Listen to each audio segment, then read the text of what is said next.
Hello students, हमने last class के अंदर मेंस्ट्रुएशन कंप्लीट कर लिया था और प्रीवियस क्लासेस के अंदर मैंने फीमेल रिप्रोडक्टिव सिस्टम और मेल रिप्रोडक्टिव सिस्टम भी करवा दिया था। आज के क्लास में हम पढ़ेंगे बर्थ कंट्रोल मेथड्स के बारे में। तो बच्चों, आपको जैसा कि पता है population day by day increase हो रही है। हमारी गवर्नमेंट भी लोगों को बहुत अवेयर कर रही है कि पॉपुलेशन को कंट्रोल करना चाहिए और वो कुछ स्लोगन्स भी जो है दे रही है, जैसे कि हम दो हमारे दो, छोटा परिवार सुखी परिवार। अब बच्चों, अगर पॉपुलेशन को कंट्रोल नहीं करेंगे तो ना तो हम अपने बच्चों का कैरियर बना पाएंगे, ना ही उनको अच्छे से अच्छी लाइफस्टाइल प्रोवाइड कर पाएंगे। तो इसलिए पॉपुलेशन को कंट्रोल करने के लिए बर्थ कंट्रोल मेथड्स का यूज किया जाने लगा। अब बर्थ कंट्रोल के अंदर सबसे पहले टर्म पढ़ेंगे बच्चों हम कंट्रासेप्शन। कंट्रासेप्शन क्या होता है समझो। कंट्रासेप्शन होता है प्रेगनेंसी को कंट्रोल करना। क्या कहलाता है? कंट्रासेप्शन। या हम कह सकते हैं the prevention of pregnancy in women is called contraception. अब इसके अंदर बच्चों बहुत सारे मेथड यूज किए जाने लगे, like barrier method, chemical method, surgical method. अगर हम बात करें बैरियर मेथड की, तो बैरियर मेथड के अंदर आपका कॉन्डम और डायफ्रागम इंक्लूड होता है। तो बच्चों, जो कॉन्डम होता है ये मेल और फीमेल दोनों के लिए यूज होता है। कॉन्डम जो है ये मेल और फीमेल दोनों के लिए यूज होता है, पर मेनली इसको ज्यादातर मेल यूज करते हैं। ये कॉन्डम जो है ये पेनिस को कवर करता है पूरी तरह से, और ये क्या करता है, इसका काम क्या होता है, ये वही काम करता है कि स्पर्म और ओवम को मीट करने से या उनकी मीटिंग होने से रोकता है। अब करता है आपका डायफ्रागम, जिसको कैप्स भी बोलते हैं। ये मेनली फीमेल के अंदर यूज होता है। ये वेजाइना के थ्रू सर्विक्स के ऊपर कवर किया जाता है। आपका जो डायफ्राग्राम होता है ये होता है, it is used by female to cover the cervix.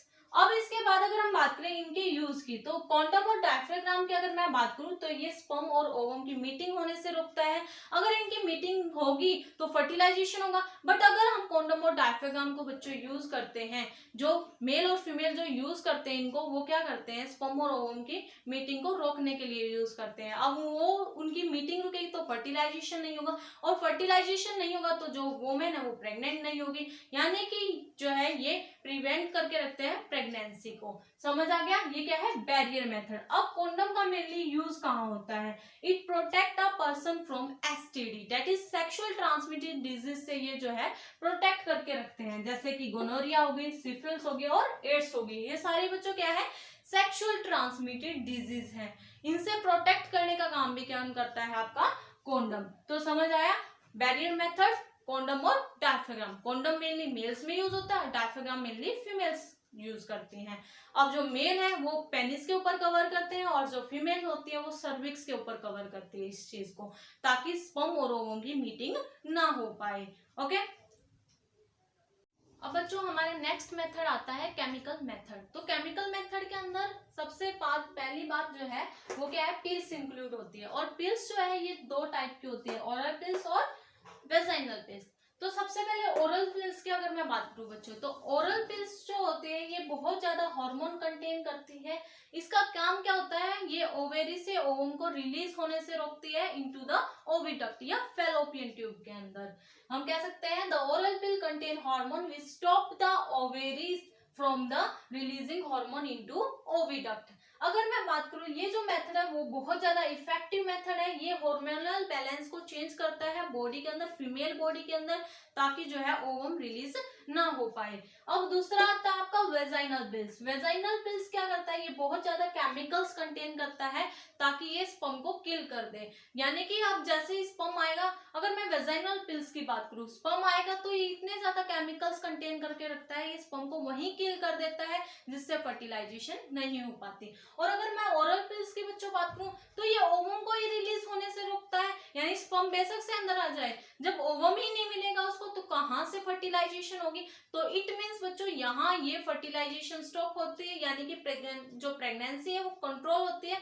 तो केमिकल मेथड के अंदर आपके दो टाइप आते हैं, ओरल पिल्स और वेजाइनल पिल्स। जो आपका ओरल पिल्स है वो क्या करता है, oral pill contain the hormonal balance, hormones contain करता है, और बॉडी जो हार्मोनल बैलेंस होते हैं हमारी बॉडी के अंदर उसको क्या करता है, चेंज करता है। समझ आ गया? ये क्या बच्चों आपका केमिकल मेथड। जो अपना नेक्स्ट आता है IUCD, that is intra uterine contraceptive device. और इसकी बात करते हो तो इसके अंदर मेनली जो यूज होता है बच्चों वो होता है कॉपर टी का यूज। जो आपका आईयूसीडी डिवाइस है दैट इज कॉपर टी। ये टी शेप होता है, आपका टी शेप स्ट्रक्चर होता है। ये भी प्रेगनेंसी को प्रिवेंट करता है, कंट्रोल करता है। जो कॉपर टी होती है वो यूट्रस के अंदर पुट की जाती है। Okay, the copper T is placed inside the uterus. ये अपने आप नहीं पुट कर सकते, आप डॉक्टर या नर्सेज के हेल्प से इनको जो है पुट किया जाता है। जो कॉपर टी होती है, the copper T is placed inside the uterus by doctor और नर्सेज। अगर मैं बात करूं कॉपर टी की तो ये क्या करता है, ये इम्प्लांटेशन होने से रोकता है। It prevent the implantation of fertilised egg. Fertilised egg जब बन जाता है तो वो कहाँ जाता है इम्प्लांटेशन के लिए, यूट्रस के अंदर।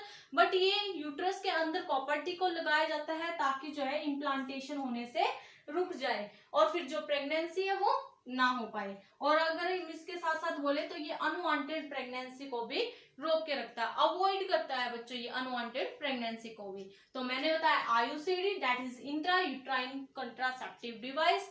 अगर मैं बात करूं इसके अंदर मेनली आपका जो है कॉपर टी का यूज किया जाता है। ये Cu2 positive ion that is copper ions को रिलीज करता है और ये टी शेप स्ट्रक्चर होता है। ये प्रेगनेंसी को प्रिवेंट करता है। ये यूट्रस के इनसाइड द यूट्रस पुट किया जाता है बाय डॉक्टर और नर्सेज के थ्रू। ये इम्प्लांटेशन होने से रोकता है और इसके साथ साथ अनवांटेड प्रेगनेंसी को भी स्टॉप करता है। बच्चों हमारा जो लास्ट आता है that is surgical method. Surgical methods की अगर मैं बात करूं तो इसके अंदर आपका वैसेक्टोमी और ट्यूबेक्टोमी का यूज होता है। यानी कि ये एक तरह से सर्जिकल ऑपरेशंस होते हैं। जो वैसेक्टोमी आपका ये मेल्स के अंदर होता है और जो ट्यूबेक्टोमी है ये फीमेल्स के अंदर यूज होता है। अब अगर बात करें वैसेक्टोमी की, ये एक सर्जिकल मेथड है यूज्ड इन मेल। मेल के अंदर ये जो है यूज होता है। यानी हम कह सकते हैं ये एक सर्जिकल ऑपरेशन है, एक तरह का ऑपरेशन जिसके अंदर क्या होता है बच्चों, इसके अंदर जो वास रेफरेंस होती है मेल के अंदर, मेंस के अंदर, उसको क्या किया जाता है, कट रिमूव कर दिया जाता है, उसका छोटा पोर्शन, स्मॉल पोर्शन। और फिर बाद में जो कट एंड्स है उनको दोबारा से टाइट कर दिया जाता है, दोबारा से बांध दिया जाता है। जिसके कारण क्या होता है बच्चों, जो स्पर्म होता है वो आगे फर्दर जो है जा ना पाए।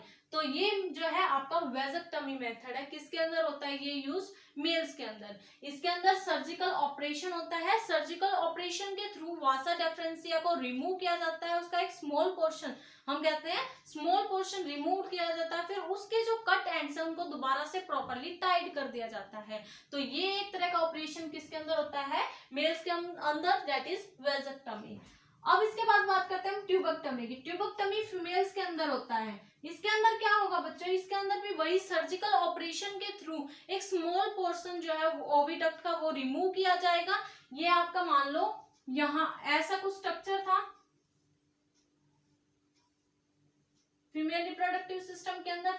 ओके, यहाँ ओवेरी थी। ओके, ऐसा लगा। तो बच्चों ये जो है ये ओविडक्ट मान लो, इसका क्या है, एक स्मॉल पोर्शन जो है सर्जिकल ऑपरेशंस के थ्रू रिमूव किया जाएगा और फिर जो एक कट्स एंड है इनको दोबारा से टाइट कर दिया जाता है ताकि जो ओवम रिलीज हो वो ओविडक्ट के अंदर ना जा पाए। तो ये मेथड जो है वैसेक्टोमी का है। अब अगर जो है आपका ओवम वो ओविडक्ट के अंदर नहीं जाएगा, बेशक से स्पर्म आए तो फर्टिलाइजेशन नहीं होगी। ये क्या है बच्चों आपके सर्जिकल मेथड्स। तो आज हमने बात की बर्थ कंट्रोल मेथड्स की। सबसे पहले बैरियर मेथड के बारे में बताया, फिर आपको केमिकल मेथड के बारे में, फिर IUCD and the last one surgical method. ये आपको 10th क्लास का जो है छोटा सा जितना भी पार्ट दिया हुआ है वो कंप्लीट करवा दिया है। फर्दर आप इसको 11th क्लास के अंदर स्टडी करोगे तो आपको जहां तक अपनी बुक के अंदर दिया हुआ है उतना आपको रीड करना